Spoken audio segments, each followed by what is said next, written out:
राहुल गांधींनीच काँग्रेस मजबूत केली ना. नरेंद्र मोदी जर कोणाला घाबरत असेल या देशात तर राहुल गांधींना घाबरत. लक्षात, प्रामाणिक माणसाला आणि लढणाऱ्या माणसाला भ्रष्ट प्रधानमंत्री आणि भ्रष्ट नेत्याने घाबरायलाच पाहिजे. तृणमूल काँग्रेस आणि शरद पवारांना काँग्रेसने विलिनीकरणाचा प्रस्ताव दिलेला आहे, कितपत तथ्य त्यामध्ये? बघा, याच्याविषयी माझ्याकडे काही माहिती नाही कोणी कोणाला प्रस्ताव दिला आहे.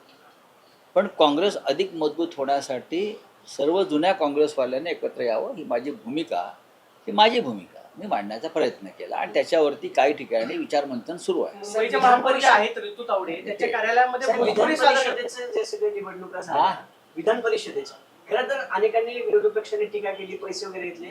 आता त्यांच्याच पक्षाचे नेते बोलतात. सांगली आणि साताऱ्याची जी सगळी विधान परिषद आहे ना, त्यात शंभूराज देसाईंचं खूप हास्यास्पद स्टेटमेंट आहे.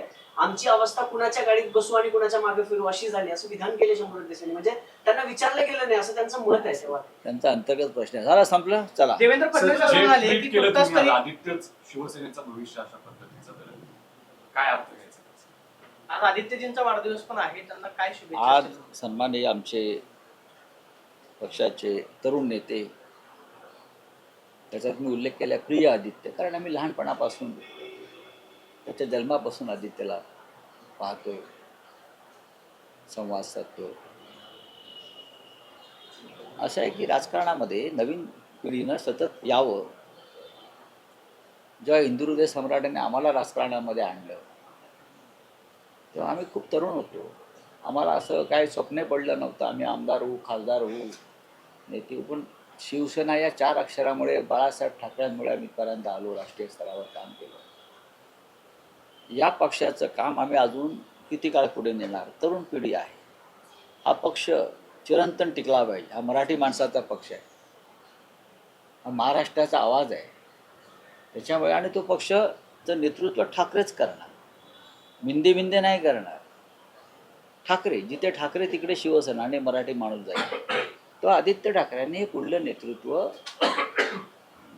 करून हे राज्य आणि हा पक्ष त्यांनी पुढे नेला पाहिजे. ह्या माझ्या त्यांना शुभेच्छा आहेत आणि त्या तरुण नेत्यामध्ये तेवढी क्षमता आहे हे मला वारंवार दिसतं आणि आम्ही त्यांच्याबरोबर काम करू. कारण शेवटी प्रत्येकाला एक वेगळी भूमिका घेऊन पुढे जावं लागतं. बाळासाहेब ठाकरेंनी पक्ष स्थापन केला तेव्हाचे प्रश्न वेगळे होते, तेव्हाचा महाराष्ट्र वेगळा होता, तेव्हाचं राजकारण वेगळं होतं आणि त्या वादळामध्ये बाळासाहेबांनी शिवसेना पुढे नेली. उद्धव ठाकरेंनी जेव्हा नेतृत्व घेतलं तेव्हा प्रश्न बदलले होते, राज्य बदललं होतं, राजकारण बदललं होतं, समाज बदलला. त्यांनी हा पक्ष पुढे न्यायचा प्रयत्न अधिक केला. आताही परत 2 तपानंतर महाराष्ट्र बदलला आहे, विषय बदललेले आहेत. त्याच्यामुळे आदित्य ठाकरे हे ज्याला जेन झी म्हणतो काय. आता जोकासू STP या अत्याधुनिक जॅपनीज तंत्रज्ञानाने सुसज्ज, quick installation, energy efficient, noiseless blowers, low maintenance या आणि अशा वैशिष्ट्यांनी परिपूर्ण जोकासू STP तंत्रज्ञान प्रकल्प उभारणीपासून ते विक्री पश्चात समाधानकारक सेवा देणारी, भारताबरोबरच परदेशात देखील प्रकल्पांची यशस्वी उभारणी करणारी company Deccan water treatment private limited.